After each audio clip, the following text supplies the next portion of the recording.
जय श्री श्याम, राधे राधे। आप सभी भक्तों को बसंत पंचमी की हार्दिक शुभकामनाएं। ज्ञान, बुद्धि, विवेक और संगीत की देवी माता सरस्वती के पूजन का दिवस, जिसे बसंत पंचमी या सरस्वती पूजन कहा जाता है, प्रत्येक वर्ष माघ महीने की शुक्ल पक्ष की पंचमी तिथि पर ये मनाया जाता है। इस दिन के उत्सव के दो कारण हैं। पहला, माता सरस्वती का जन्म दिवस और दूसरा, बसंत पंचमी की शुरुआत। इस दिन मुख्य रूप से माता सरस्वती की पूजा की जाती है। भक्त उपवास रखते हैं और पूजा के समय बसंत पंचमी की कथा भी जरूर सुनते हैं। चलिए आपको सुनाते हैं बसंत पंचमी की व्रत कथा। पुराणों के अनुसार जब सृष्टि तो थी, परंतु उसमें न तो मधुरता थी, न संगीत, न ज्ञान और न ही भाषा। चारों ओर नीरसता फैली हुई थी। मनुष्य तो थे, पर वे बोल नहीं सकते थे, वे समझ नहीं सकते थे और न ही अपने भाव प्रकट कर सकते थे।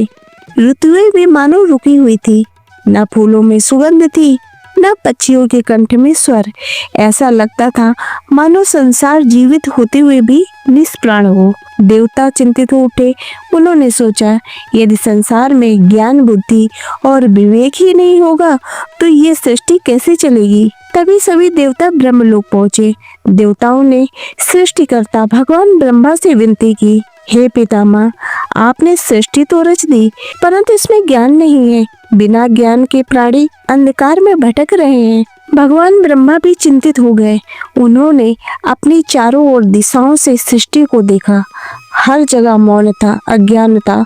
तभी ब्रह्मा जी गहरे ध्यान में लीन हो गए। भगवान ब्रह्मा के ध्यान से एक अद्भुत प्रकाश उत्पन्न हुआ। उस प्रकाश से एक दिव्य देवी प्रकट हुई। वस्त्र श्वेत, हाथों में बीड़ा, कमंडल, पुस्तक और माला, मुख पर शांति और करुणा, चारों ओर ज्ञान का तेज। ब्रह्मा जी ने पूछा, आप कौन सी देवी हैं? देवी ने मधुर स्वर में उत्तर दिया, मैं सरस्वती हूँ, ज्ञान, विद्या, वाणी, संगीत और विवेक के अधिष्ठात्री देवी। जैसे ही माँ सरस्वती ने वीणा का एक तार छेड़ा, सृष्टि में पक्षियों ने गाना शुरू किया। नदियाँ कलकल बहने लगी, मनुष्य बोलने लगे, बच्चों में सीखने की इच्छा जाग उठी। संसार में पहली बार शब्द, स्वर और ज्ञान का संचार हुआ। माँ सरस्वती के प्राकट्य के साथ ही प्रकृति भी बदलने लगी। पेड़ों पर नए पत्ते आने लगे, खेतों में सरसों के पीले फूल खिल उठे, हवा में मधुर सुगंध भर गई। यह दिन था माघ शुक्ल पंचमी, जिसे आज हम बसंत पंचमी के नाम से जानते हैं। पीला रंग उल्लास, ऊर्जा और ज्ञान का प्रतीक बना। ऋषि, मुनि, विद्यार्थी और साधक माँ सरस्वती की शरण में आए। माँ ने कहा, जो श्रद्धा से विद्या की साधना करेगा, जो ज्ञान को अहंकार नहीं सेवा बनाएगा, मैं सदा उसके साथ रहूंगी।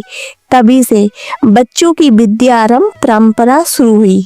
गुरु शिष्य परंपरा को सम्मान मिला। लेखन, संगीत और शास्त्रों का विकास हुआ। तो बोलिए माता सरस्वती की जय। तो आशा करते हैं कि आपको ये व्रत कथा पसंद आई होगी।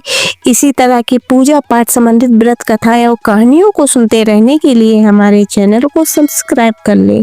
हमारी आज की वीडियो देखने के लिए आपका धन्यवाद।